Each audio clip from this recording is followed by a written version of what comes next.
नमस्कार दोस्तों, भक्ति ज्ञान फैक्ट चैनल पर आपका स्वागत है। आज फिर से एक सत्य घटना पर आधारित कहानी आपके लिए लेकर आई हूँ। दोस्तों, मानो तो एक पत्थर की मूर्ति भी भगवान है और ना मानो तो कुछ भी नहीं। इस चैनल पर सत्य घटनाओं व चमत्कारों को कहानी के माध्यम से सुनाया व बताया जाता है। आज की यह कहानी खुद हमारे सब्सक्राइबर ने शेयर की है। तो दोस्तों, यदि आपके साथ भी कोई चमत्कार हुआ है या आप भी किसी घटना को हमारे साथ शेयर करना चाहते हैं तो हमें फेसबुक और ईमेल व व्हाट्सएप के माध्यम से शेयर कर सकते हैं। अपनी कहानी को हमसे साझा करने के लिए डिस्क्रिप्शन में दिए गए लिंक से हमें संपर्क करें। तो दोस्तों, आज की कहानी है आरती जी की। ये राजस्थान के अलवर जिले में अपनी मम्मी के साथ रहती थी। आरती वहीं के एक स्कूल में टीचर की नौकरी करती थी। आरती की मम्मी की तबीयत ज्यादातर खराब रहने लगी थी, इसलिए अब वह कुछ दिनों से घर पर ही रहने लगी थी। और आरती के पिता का देहांत हुए भी अभी थोड़ा ही समय, लगभग 1 साल बीत गया था। एक दिन उसकी माँ ने बताया कि आरती के पिता ने उसका रिश्ता 2 साल पहले जयपुर में ही पक्का कर दिया था। पक्का करने के अगले साल बाद ही शादी करने का भी प्लान था, पर उसके पिता का देहांत हो गया। अब इस बात को 1 साल और बीत गया था और आज उनका फोन भी आया था। वे पूछ रहे थे कि शादी कब करनी है। लड़के के पिता ने कहा, हम और अब इंतजार नहीं कर सकेंगे, या तो आप अगले 2 महीने में शादी करो, नहीं तो हम ये रिश्ता तोड़ देते। फिर आरती ने अपनी माँ से कहा कि माँ, पैसों का इंतजाम कैसे होगा? सारा पैसा तो पापा के इलाज में लग गया था, आप उनसे शादी के लिए मना कर दो।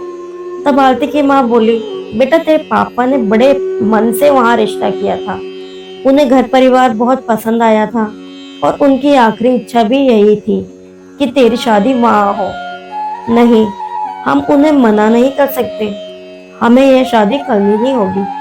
अब आरती ने यह सुना तो वह परेशान हो गई, उसकी तो नींद ही उड़ गई। यह सब सुनने के बाद बिस्तर से उठकर बैठ गई और अपने पापा को याद करके रोने लगी। उसकी माँ ने रोने की आवाज सुनी तो वह भी उसके पास आकर बैठ गई और दोनों माँ बेटी रोने लगी। अब आरती अगले दिन जब स्कूल में पहुंची तो स्कूल में उसका मन नहीं लग रहा था। मन अशांत था, बहुत सारी बातें थी उसके मन में, इसी कारण वह ध्यान से बच्चों को पढ़ा भी नहीं पा रही थी। अब जैसे ही दोपहर हुई तो उसने अपनी यह परेशानी एक सहेली से शेयर की कि शायद उसका मन हल्का हो जाए। तो सहेली ने सारी बात ध्यानपूर्वक सुनी और बोली, तू टेंशन मत ले, शादी के लिए हाँ कर दे। मैं खाटू श्याम जी में बहुत विश्वास रखती हूँ, बहुत मानती हूँ उन्हें और उनका व्रत भी करती हूँ। श्याम बाबा मेरी हर मुराद पूरी करते हैं।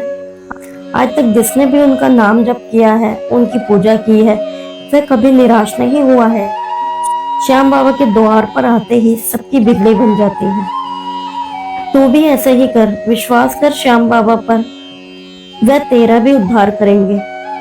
और श्याम बाबा का नाम ले और शादी के लिए हाँ कर दे और बाकी सब श्याम बाबा पर छोड़ दे। मैं तुझे जैसे बताती हूँ वैसा ही कर। आज से उनकी पूजा कर, प्रसाद चढ़ा, रोज शाम को श्याम चालीसा का पाठ कर और फिर देख तेरी सारी परेशानियां बाबा कैसे हर लेते हैं। किसी और के आगे रोने से अच्छा है श्याम बाबा के आगे रोना। क्या इस समय तेरे पापा नहीं है तो क्या हुआ, तू श्याम बाबा को पिता रूप में मान, मेरा यकीन है सब कुछ अच्छा हो जाएगा। इस पर आरती ने कहा कि मैंने तो कभी खाटू श्याम जी का नाम ही नहीं लिया और ना ही कभी उनकी पूजा की है। हाँ, खाटू श्याम जी के मंदिर के बारे में तो बहुत सुना है, पर कभी मैं वहां गई नहीं।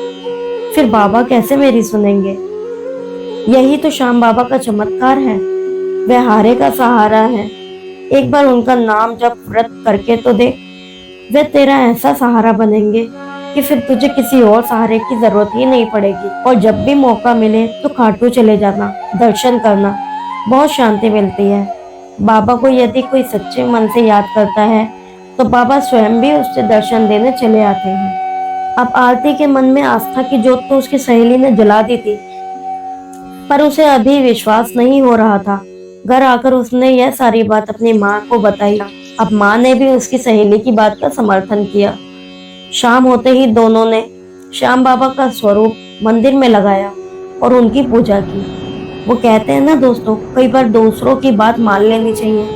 हमें पता ही नहीं होता कि कब कौन किस रूप में आकर हमारा दुख हर ले गया। सहेली ने आरती को दिशा तो दिखा दी, पर स्वयं भी उसके लिए प्रार्थना की। पूजा करके आरती ने अपनी सारी परेशानी बाबा के सामने रख दी। पापा की याद भी आ रही थी उसे। उसने बाबा से कहा, बाबा, मुझे अपने पापा का वचन निभाना है, इसलिए आज से आपको अपने पिता के रूप में मानती हूँ। अब शादी का यह जो वचन है आपका है, आप इस वचन को पूरा करेंगे। मैं तो हार ही गई हूँ। इसी तरह श्याम बाबा को याद करते करते दोनों माँ बेटी सो गई। अगले दिन स्कूल की छुट्टी थी और आरती घर पर ही थी, अपनी माँ के पास बैठी हुई थी। उसी समय लड़के के पिता का फोन आया। आरती की माँ ने बात की और आरती की माँ ने उनसे शादी के लिए हाँ कर दिया। अब यह सब सुनकर लड़के के पिता हंसकर बोले, हमें बहुत खुशी हुई, आप शादी की तैयारियां शुरू कीजिए। शादी की तारीख निकलते ही मैं आपको फोन करूंगा। और साथ ही उन्होंने यह भी बोला कि दान दहेज की आप बिल्कुल भी चिंता ना करें, हमें कुछ नहीं चाहिए। आपके हालात हमें पता है, हम आप पर ज्यादा बोझ नहीं बनेंगे। अब जब आरती ने यह सब सुना तो आरती का श्याम बाबा पर विश्वास और ज्यादा बढ़ गया। उसने सोचा, यह सब बाबा की कृपा है। कल तक तो हम इतना परेशान थे और आज बाबा की कृपा से एक फोन ने हमारी आधी से ज्यादा परेशानी दूर कर दी। वह अब दिन रात श्याम बाबा की पूजा करने लगी और जैसे ही शाम का वक्त हो जाता, बाबा के आगे बैठ जाती, वह उनसे बातें करती।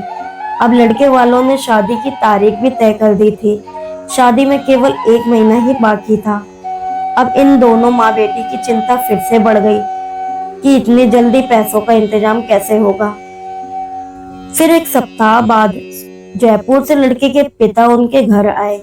उन्होंने आरती की मम्मी से शादी की तैयारियों के बारे में पूछा तो उसकी माँ की आंखों में आंसू आ गए और उन्होंने सारी बात लड़के के पिता को बता दी। इस पर लड़के के पिता ने कहा, मेरा मन कल से विचलित हो रहा था, अंदेशा हो रहा था कि आप शादी को लेकर परेशान होगी, इसलिए आपसे मिलने चला आया।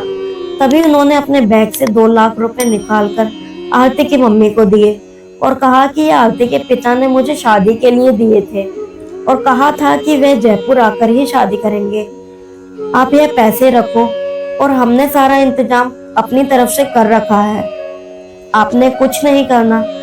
बस शादी से 2 दिन पहले आरती व अपने रिश्तेदारों को लेकर जयपुर आ जाना, हमने वहाँ सारी व्यवस्था कर रखी है। अब आप किसी भी तरह की टेंशन ना लें और खुशी खुशी बिटिया को विदा करें। इतना कहकर वे वहां से चले गए। अब आरती और उसकी माँ ने एक दूसरे की ओर देखा और आंखों में आंसू आकर वे श्याम बाबा के आगे बैठकर रोती रहीं। कुछ दिन बाद आरती की शादी का दिन आया। लड़के वालों ने सारा इंतजाम पहले से ही कर रखा था। अब शादी भी हो गई।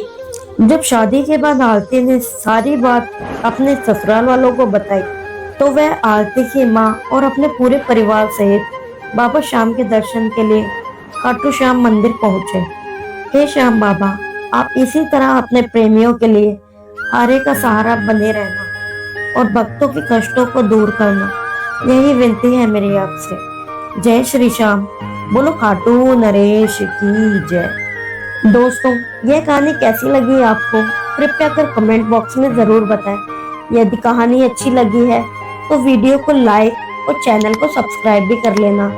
यदि आप फेसबुक पर इस वीडियो को देख रहे हैं तो प्लीज हमारे चैनल को फॉलो कीजिए एंड वीडियो को लाइक कीजिए। मिलते हैं नेक्स्ट वीडियो में और नए चमत्कारों के साथ। जय श्री श्याम।